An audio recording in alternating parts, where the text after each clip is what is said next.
Umaga po sa inyong lahat. Actually, natutuwa ako kasi konti lang ang nakamaskara. Kaya nakikita ko pa rin ang mga magaganda, magagwapong mga mukha. Ang Innovation Forum na ito po ay ika-4 na, nagsimula noong February 2017 at taon-taon ay may ibang team. Ngayon, ang team namin ay Innovation in Basic Education. Kaya napaka-significant po na ang ating magbibigay ng keynote ay ang kalihim ng Department of Education. Alam po ninyo sa gabinete ay masasabi kong kami dalawa ay may mutual admiration club.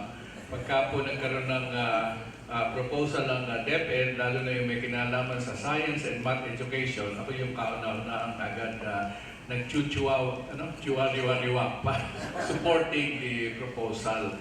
At pagka naman po may mga proposals ako on science and technology, sabi nga ni Secretary Briones, wala namang magtatanong dyan kasi kukunti naman na nakakaintindi.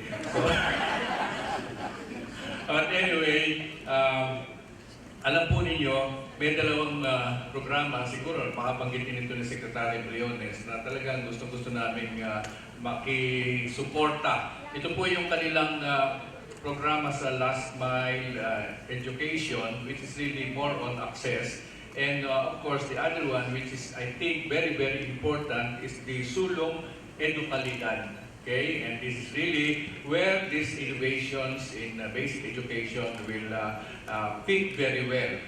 You know, it did not take long for me to be convinced. It was actually Mr. Anthony Dr. Yam who suggested that the theme this year will be innovations in basic education. So, sa maniwala kayo sa hindi, 4 weeks lang po kami nag-prepare dito sa Innovation Forum neto, mobilizing our agencies, the Science Education Institute, the Philippine Science High School, and of course, the Philippine Council for Industry, Energy, and Emerging Technologies, R&D, which has been the main co-sponsor every year.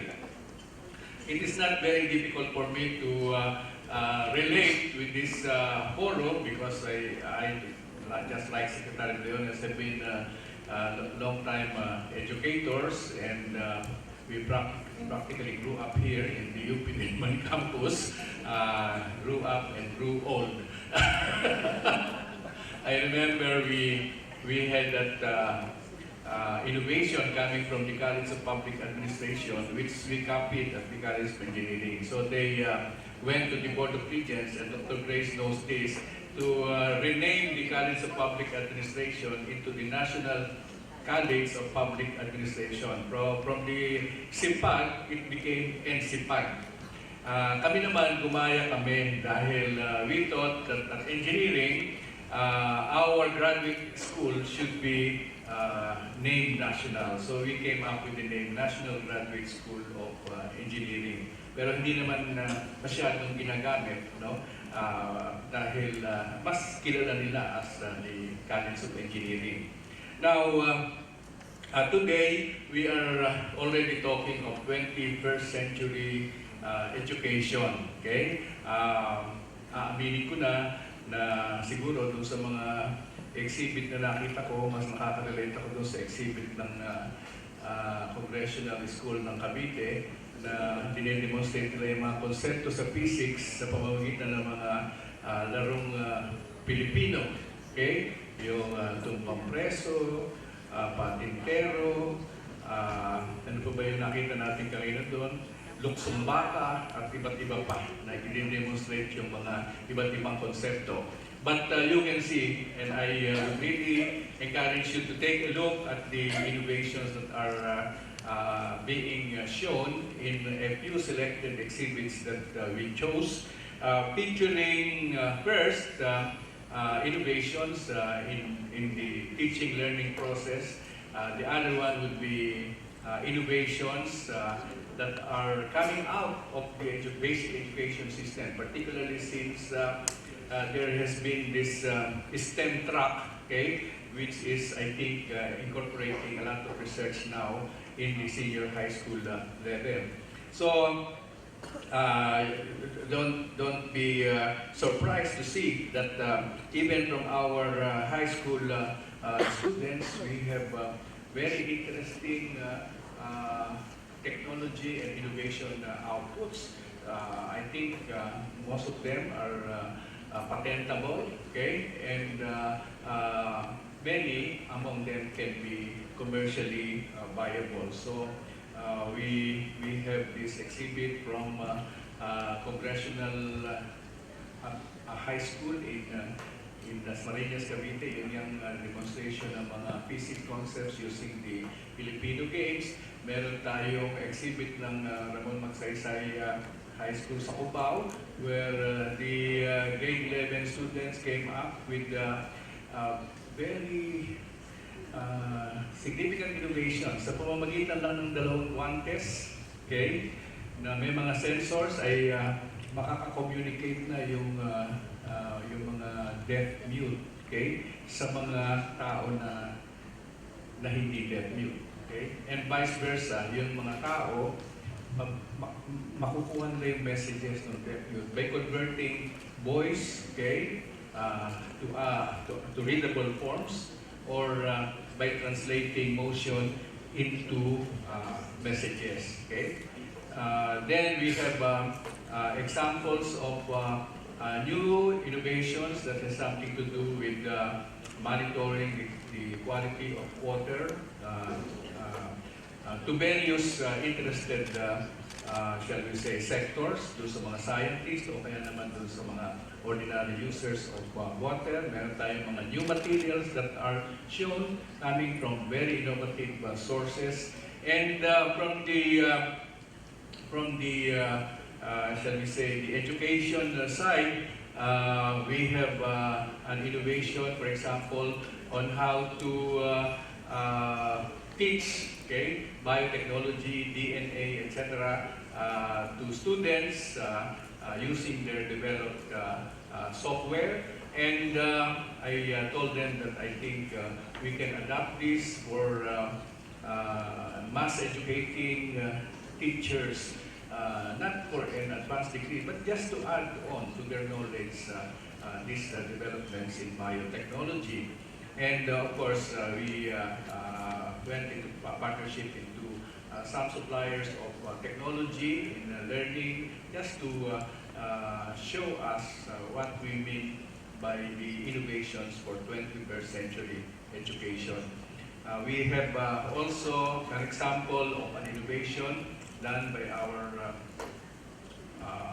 academics, like one of our speakers, which won a gold award. It's not ordinary gold. Jury distinction at the 2018 World Intellectual Property International Exhibition in Geneva. Okay, so we entered 3 innovations there. One in engineering, one in medicine, and one in agriculture. Fortunately, 2 of them won the gold, the one in medicine and the one in engineering. And only one of the 3 won the jury gold, which is the one that is on display, the smart surface technology, with which I'm sure many of you will be interested in. Okay? And finally, I just would like to, while I was there outside, I remember that the last time Secretary Leones and I were together, where of course the inauguration of the buildings in the Philippine Science High School, Bacolod, Dipolog, and this is where she put emphasis on science and math education. And about a year ago, less than a year ago, we were together because he was also the representative of President Duterte in the National Science and Technology Week celebration last year, with the theme Technologies for Sustainable Development. And one of the activities we did was to inaugurate the new lab bus. Okay? This is the bus where you have a complete laboratory for teaching new content, new technologies in the past. And I was thinking earlier, sabi ko, if this new bus would cost something like between 40 to 50 million, I think we can develop something cheaper. Hindi naman kailangan bus, pwede naman trailer lang at tayo mas makagawa ng mas mura para mas marami tayo pwedeng matulungan. So, I just would like to thank our organizers, yung mga kasamahan natin sa DOST, sa PCIEERD, sa DepEd, at yung mga resource persons natin today, as well as all the exhibitors and the participants who came here. I was already being asked by everybody, tuloy po ba, considering that we are canceling almost all activities with a big gathering. Sabi ko, hindi naman masyadong malaking gathering ito, at saka protected tayo ng PHIVOLCS. Anyway, inuulit ko po ang commitment ng Department of Science and Technology to use innovations in education and actually to take advantage of innovations and education to further advance the development of our country. Maraming salamat po at tutuloy na ako sa aking maikling introduction sa ating keynote speaker. Ang ating pong keynote speaker, ang buong pangalan po niya ay si Dr. Leonor Magtolis Briones, at mula pa sa kanyang pagkabata, siya po ay teacher na, school teacher. So, what I can remember is that she really devoted many years at the National College of Public Administration of the University of the Philippines, and eventually became a professor emeritus at that college at UP. Alam naman po natin na bihirang-bihira ang maging professor emeritus. Ako po kahit 43 years ako dito, hindi naman ako naging professor emeritus. Ang tawag po sa akin dito, retired professor. But she was a former presidential advisor for social development with the rank of department secretary. And many of you, particularly those who are past the millennial bracket, will probably remember that she was national treasurer for a long time.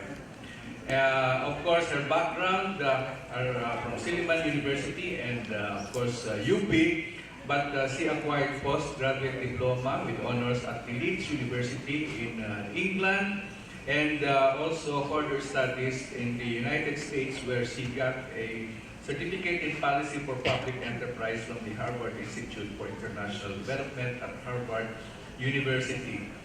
Secretary Briones has served in various capacities. Her stints include, of course, teaching public fiscal administration at UP, and also serving as Secretary to the Commission on Audit for 7 years. But I will not dwell so much on the others, which included her membership in the Club of Rome, a very exclusive club. Okay, and but my best recollection, of course, were the years from 1994 or so to 1999, when the two of us were both vice presidents of the University of the Philippines, and I fondly remember my colleague vice presidents, all they are all dragons. They are all dragons. Not only dragons, still dragons, or but they were born in the year of the dragon. I blended very well with them because I was born in the year of the ox. So, without much further ado, I would like to introduce our well-loved Secretary of Education, Secretary Leonor Magtolis Briones.